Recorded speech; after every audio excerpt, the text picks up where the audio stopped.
Good day from me as well. My name is Gustav Janssens. I'm fiber design expert at Comsof, and I'll be talking to you today about the FTTH planning and design process, specifically at Deutsche Telekom. So that's going from the raw input data all the way to the documented build and how that's done for Deutsche Telekom.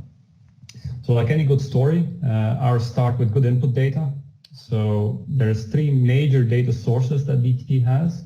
There's the address database. There's the possible trench, so that's the greenfield component of the network, and there is the existing inventory, that's the existing ducts, the existing structures, which needs to feed into the design. First off, the address database. This database is synced regularly, and it contains all the address locations, so that's the geographical location of each demand, the address count of that point, so whether it's a multi-dwelling unit or a single dwelling unit, and also the type of units in that dwelling. So whether it is residential or commercial, because that's important. Some may receive PON connections, most will receive PON connections, but some receive point-to-point connections. This is what then that should look like. This part of the data is point locations with an indication of how many homes, whether it is PON or point-to-point. The next data source is the possible trenches, which for DT's case is gathered by a surface car and processed using quite some advanced AI techniques. The outputs of this need to be the exact trench location, so the trench needs to go in the curb or in the grass verge, not in the middle of the road. That has important impact on, of course, the documentation later on, but also on the cost of that trench, because resurfacing, depending on the surface type, is one of the major cost drivers. And we also need to know where it is possible to cross the road. And for this, my co-presenter James will give you some more information about how this is handled at Deutsche Telekom.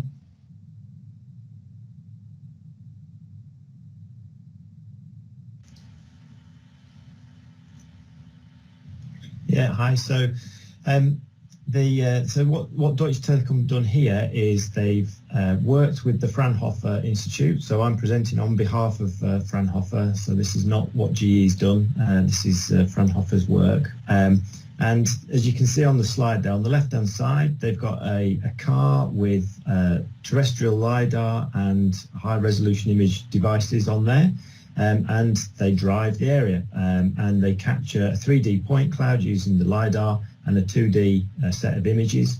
That is then processed and generates a 2D semantic segmentation. So that gives you the 2D view of the world.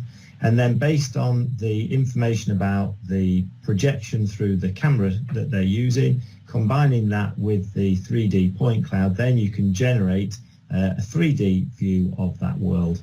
And then you can then further cluster and use object extraction techniques to be able to generate information about the real world from that. Now, obviously, this is a generically applicable capability. So you can see there one example where extracting information about light poles, street lights, from that 3D point cloud. And you can also then generate more advanced 2D information as well. So that's what has been used here. So then they take this data stream, that 3D georeferenced information on the left, that's further processed to generate a 2D surface and an object map. And then that is then used to create the possible trench locations, as Gustav was saying, so that they're selecting the best location to put the trench, i.e. they're not digging up the road, they're digging up the verge, or selecting the optimum location depending upon the surface types, and they're able to extract all that information from that combination of the LiDAR imagery, the LiDAR and the high resolution imagery, and that gives us the location for the possible trenches. So I'll hand back to Gustav. Thank you, James. Yeah, so that indeed gives us the very accurate greenfield component that we need for a very accurate design. The final thing then is the brownfield data, which is the existing inventory, which comes from a GE small world database. In DT's case, that is the existing ducts, the existing structures that they have available for the design. And that, of course, contains information about, for example, the available inner diameter in the ducts that can be used for a new design, the type of structure, whether it is a bigger manhole or a smaller handhole, and how these things are interconnected, so how they can be used in the design.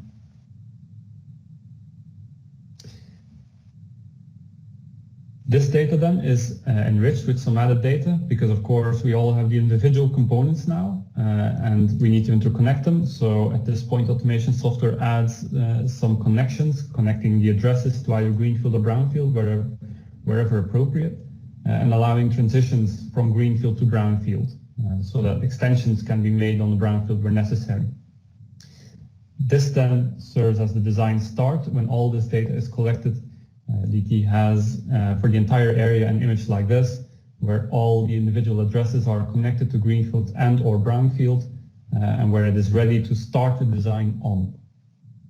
At this point, the design process starts, and for DT, this is really an iterative process. So of course, it starts with doing an initial design, and thanks to the automation software, this initial design already contains all the details that any further design iteration will contain.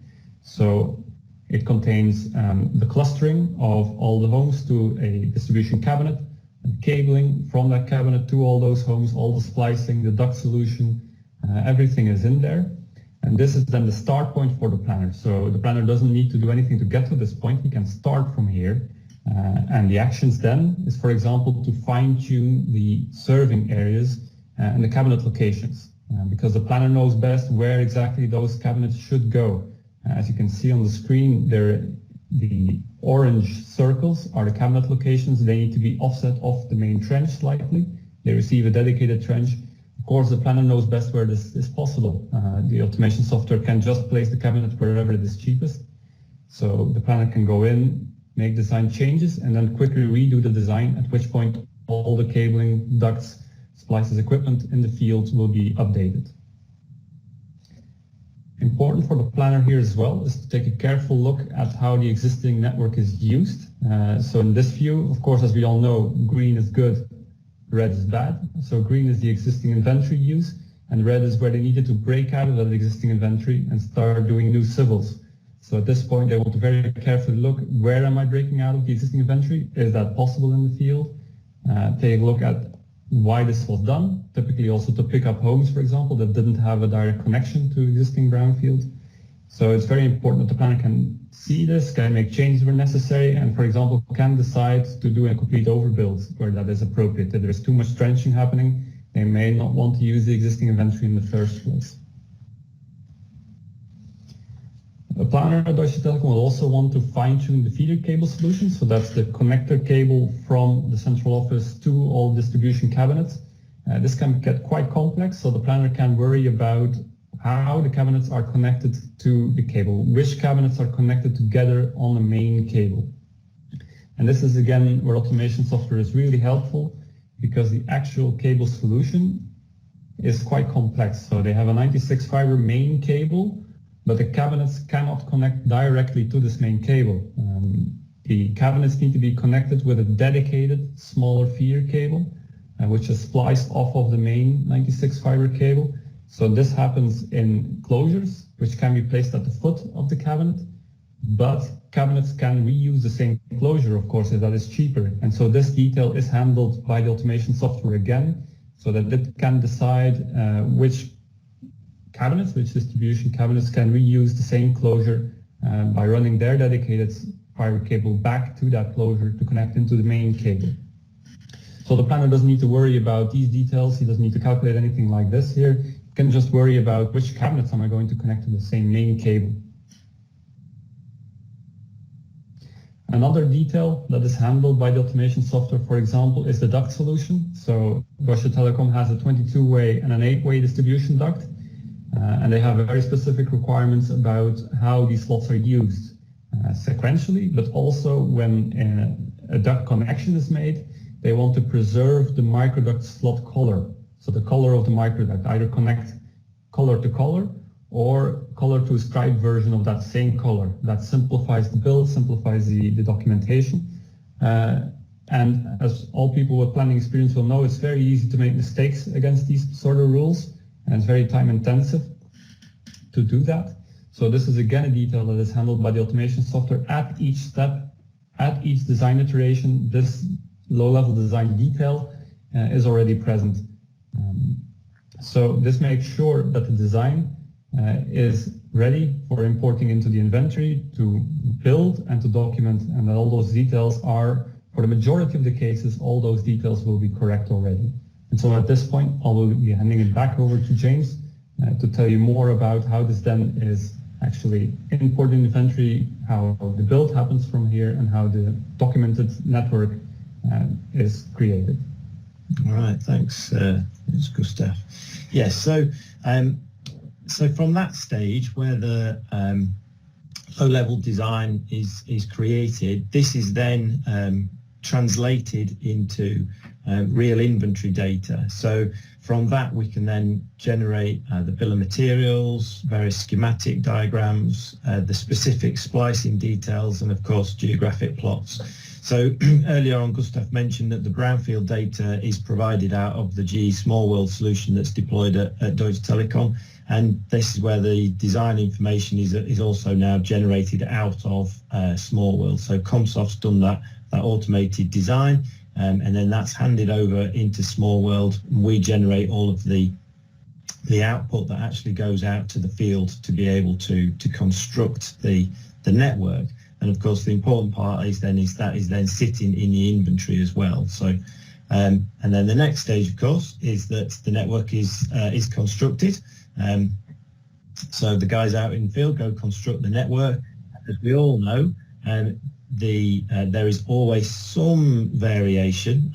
One of the key things that Deutsche Telekom have been really trying to do is to, in this whole process, is to minimize that variation. So, of course, there is always going to be some variation from as designed to as built, but the whole process, all the way from starting with that car and collecting that level of information out in the field, is all about trying to minimize the amount of time that the designers require in the field, so accelerating that part of the process, and also ensuring that the design itself represents what's there in reality as closely as possible, so that they're able to really take advantage of that information. And then another key part of the process is the third point now, is that ability to be able to then automatically return those changes to the field. That was the best picture I could find of some gentlemen from Deutsche Telekom out in the field. Unfortunately, they're looking at a piece of paper. Obviously, in reality, what they're actually doing now is doing this on a tablet and electronically returning those changes back into the office. And then the final point there really then is that operational network is then available within the Small World environment, and that supports all of those upstream processes from that point forward. So that constructed as-built network is there, that supports feasibility, provisioning, assurance, maintenance processes.